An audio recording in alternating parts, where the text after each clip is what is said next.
My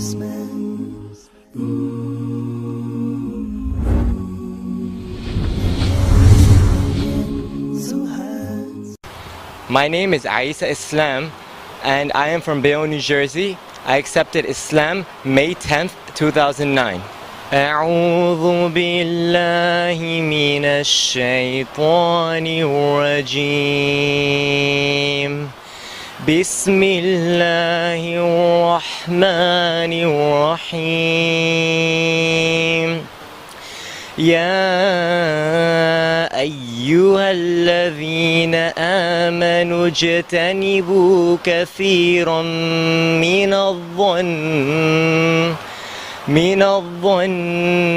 إن بعد الظن إثم ولا تجسسوا ولا يغتب بعضكم بعضا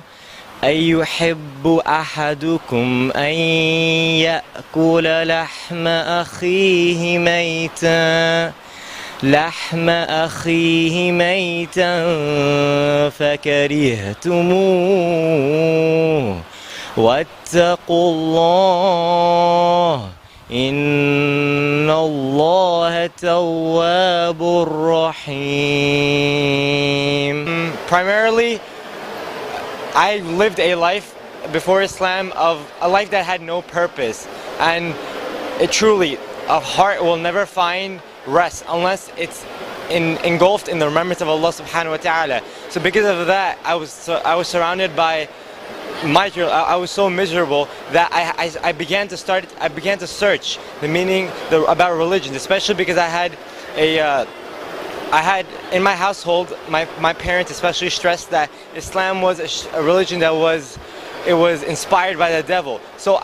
just because of all the insults that were targeted towards this particular religion in my household, I became so curious to study it.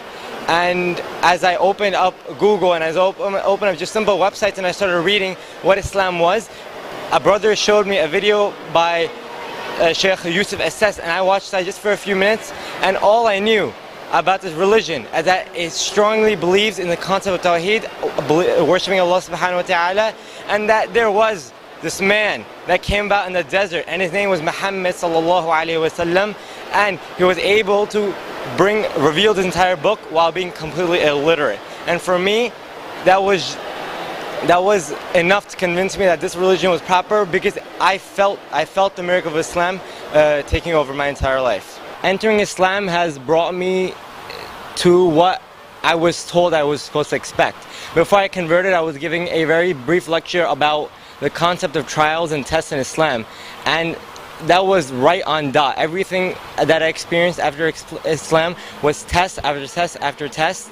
but genuinely, I would not have been able to undergo these tests without the support of Allah subhanahu wa ta'ala. My suggestion to someone who is in a similar situation that I've been presented with, I would highly suggest that the best idea is to contemplate on